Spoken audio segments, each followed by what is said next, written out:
അച്ചുതട്ടാര് പണം പലിശക്ക് കൊടുത്താ തിരിച്ചു വാങ്ങാനും അറിയാം. പണം കിട്ടിയില്ലേ മുതലാക്കിയിരിക്കും. എന്നിട്ട് പത്രോസ് പണം തന്ന 3000 ഒളിവായിക്ക് അവൻ എന്നെ 30,000 തവണ നടത്തി. അപ്പോ പത്രോസിന് കൊടുത്ത പണം ഗോപി അല്ലേ? രൂപ കിട്ടിയില്ലെങ്കിൽ എന്താ, അതിനുള്ള ഉരുപ്പടി ഞാൻ മുതലാക്കി. പത്രോസ് പെങ്ങളെ കെട്ടിക്കാൻ വെച്ചിരുന്ന പൊന്നെടുത്തോണ്ട് പോന്നായിരിക്കും അല്ലേ? പിന്നെ എങ്ങനെ മുതലാക്കി? എടാ, ഈ ലോകത്ത് ഏറ്റവും വില കൂടിയ 2 സാധനങ്ങളേ ഉള്ളൂ. ഏതൊക്കെയാന്നറിയാവോ? എന്താ? പൊന്നും പെണ്ണും. പൊന്നെന്ന് പറഞ്ഞാ പണം, പണം എന്റെ പോയി. പിന്നെ പെണ്ണ്, അത് ഞാൻ മുതലാക്കി. എങ്ങനെ? ലോകത്തൊരു കുഞ്ഞു പോലും അറിയാതെ പത്രോസിന്റെ ഭാര്യ റോസക്കുട്ടിയെ ഞാൻ. അയ്യോ, അതാടാ അച്ചുതട്ടാര്. മനസ്സിലായോ? ഭഗവതി, അച്ചുതട്ടാറ് ഞാൻ സമ്മതിച്ചിരിക്കുന്നു. അപ്പോഴേ ഭാർഗവ, തയ്യക്കട തുടങ്ങാൻ ജാമ്യമില്ലാതെയാ ഞാൻ നിനക്ക് 5000 രൂപ തന്നിട്ടുള്ളത്. പലിശ തന്നെ ഇത് 3ാമത്തെ മുടക്കമാ. ഇത് ഇങ്ങനെ പോയാൽ. അയ്യോ, ഞാൻ ആവുന്നത് വേഗം തിരിച്ചു തരാം അച്ചുതട്ടാരെ. ആ ഓർമ്മ വേണം. ഞാൻ വരട്ടെ.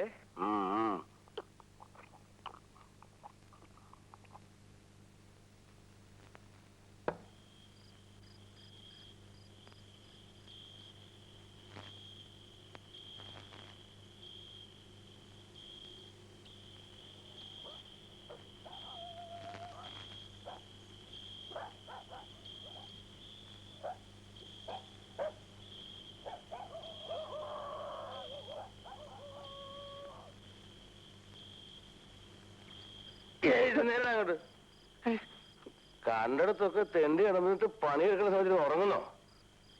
എഴുന്നേറ്റിരുന്ന് പണിയടാ. എന്താ നോക്കി നിൽക്കുന്നേ? ചോറണം വേഗടി. അവിടെ നോക്കാൻ വന്നിരിക്കുന്നു. ഉറങ്ങാൻ കണ്ട് സമയേ.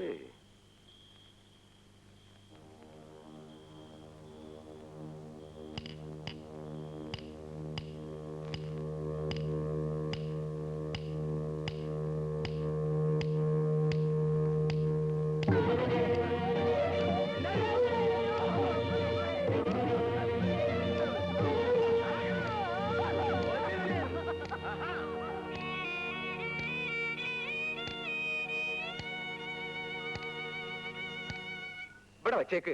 ശാന്തമ്മേ, നീ ഇങ്ങനെ കുനിഞ്ഞിന്ന് പണിയെടുക്കരുതെന്ന് ഡോക്ടർ പറഞ്ഞിട്ടില്ലേ? യൂട്രസ് മാറ്റിയതാ, നടുവിളക്കരുത്. അതൊക്കെ നോക്കിയാ ചേട്ടന്റെയും മോളുടെയും കാര്യം ആരാ നോക്കുക? എന്തെങ്കിലുമൊക്കെ ഇവളും ചെയ്യില്ലേ? കൊച്ചു കുട്ടിയൊന്നും അല്ലല്ലോ, 10-17 വയസ്സായില്ലേ? അമ്മു, നീ ഇതൊന്ന് വിളമ്പേ. അമ്മു, നീങ്ങട് വാ വാ. ഇതൊക്കെ ഒന്ന് വിളമ്പേ.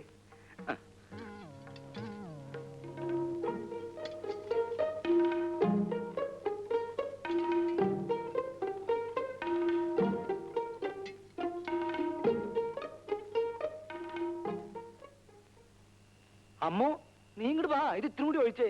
വാ വാ. നിന്നോടല്ലേ ഞാൻ വേണ്ടാന്ന് പറഞ്ഞത്? എനിക്കിപ്പോ ഒരു അസുഖം ഇല്ല ഏട്ടാ. എന്നൊക്കെ ഇപ്പൊ പറയും. നടു അനങ്ങിയാലുണ്ടല്ലോ വേദന കൂടും. പറഞ്ഞില്ലാന്ന് വേണ്ട, ഒന്ന് പറഞ്ഞു കൊടുക്ക എന്റെ അമ്മൂട്ടിയെ.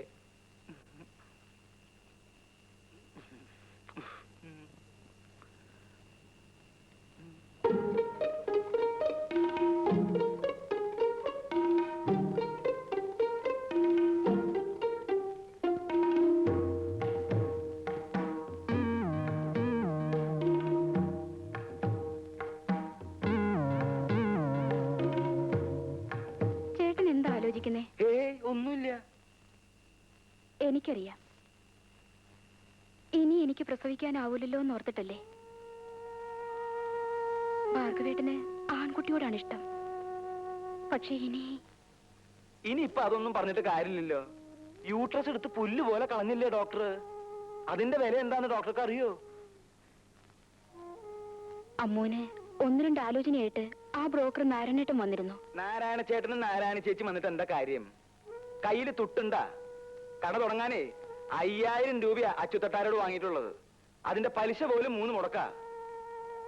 അയാള് പണം കിട്ടാത്തടന്ന് പണം മുതലാക്കണ കാര്യം കേട്ടിട്ടേ എനിക്ക് പേടിയാവണു ഈശ്വര. അവളുടെ കാര്യം നോക്കാൻ നമ്മളല്ലാതെ പിന്നെ ആരാ ഉള്ളത്? അവൾക്ക് ഞാനില്ലേ? അവളുടെ കാര്യം ഞാൻ ആലോചിക്കാകില്ല. വരട്ടെ.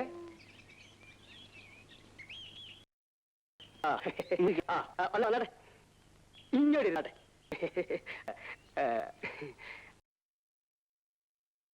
അച്ഛത്തൊട്ടാർ എവിടെ പോയി? അച്ഛൻ കുളിക്കുക.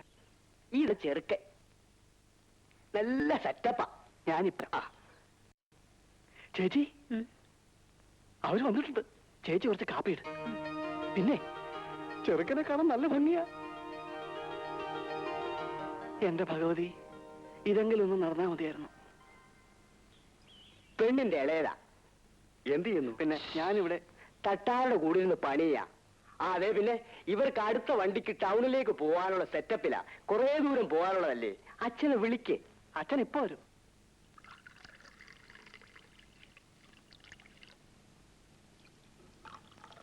ആർക്കത്? അച്ഛാ, ചേച്ചിയെ കാണാൻ നാരായണൻ ചേട്ടനോട് രണ്ടുപേരും വന്നിരിക്കുന്നു. അതിനായിരിക്കും കാപ്പി ഉണ്ടാക്കിയത്. ഞാനൊന്ന് സംസാരിക്കട്ടെ, എന്നിട്ട് മതി കാപ്പിയും ചായയൊക്കെ. ആ തട്ടാരെ, ഇതാണ് ഞാൻ പറഞ്ഞ ചെറുക്കൻ. ഇത് അമ്മാവൻ. ചെറുക്കൻ അണ്ടി കമ്പനിയിലാ ജോലി. 900 രൂപ ശമ്പളമുണ്ട്. 25,000 രൂപയും 10 പവന്റെ ആഭരണവും കൊടുക്കണം. ബാക്കി കാര്യങ്ങളൊക്കെ ഞാൻ പറഞ്ഞ് സെറ്റപ്പ് ചെയ്തിട്ടുണ്ട്. എഴുന്നേറ്റ് എഴുന്നേറ്റ്. ഇപ്പോഴാണോ തമാശ പറയുന്നത്? തട്ടാർക്ക് എപ്പോഴും ഒരു തമാശ. 25,000 ഉളുവായും 10 പവന്റെ പൊന്നും ഇവിടെ എടുത്ത് കെട്ടി വെച്ചിരിക്കല്ലേ. എന്റെ മോക്ക് എന്നാ ഒരു കുഴപ്പം? തട്ടാടെ ഈ സ്വഭാവം കൊണ്ടാ. മോൾക്ക് 18 വയസ്സായി. വെച്ചോണ്ടിരുന്നു. എന്റെ മോളെ കാശൊന്നും വാങ്ങാൻ കെട്ടാൻ പറ്റുന്ന കെട്ടിയാ മതി. ഇനിയിപ്പോ ഇയാള് പറയുവാണോ? വന്നാട്ടെ, നമുക്ക് വേറെ സെറ്റപ്പ് ചെയ്യാം. ഒരു തട്ടാര് വന്നേ. നാട്ടിൽ വേറെ പെമ്പുള്ളാത്ത പോലെ.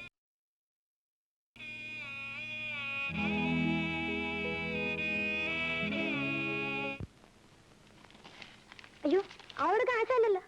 ആശ വരട്ടെ. നിന്റെ ആശാ മരുന്ന് നിൽക്കാൻ എനിക്ക് നേരമില്ല. ഞാൻ വേറെ കടയിൽ കൊടുത്തോളാം. എന്റെ പൊന്നു ചേച്ചിയല്ലേ, പിണങ്ങി പോവല്ലേ. ചേച്ചി ഇവിടുത്തെ സ്ഥിരം കസ്റ്റമർ അല്ലേ. നിനക്ക് അളവെടുക്കാൻ അറിയോ? അറിയാമോന്നോ? ചേച്ചിക്ക് ഇഷ്ടമാണെങ്കിൽ ഞാൻ എടുക്കാം.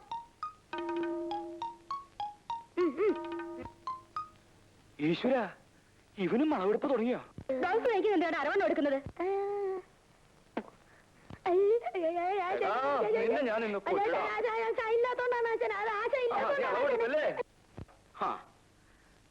ഞാൻ വരുന്നത് വരെ ക്ഷമിക്കാൻ രുക്മിണിക്ക് ഇത്ര ക്ഷമയില്ലാതെ പോയല്ലോ. വരൂ, നമുക്ക് വിശദമായിട്ട് അളവെടുക്കാം. വരൂ.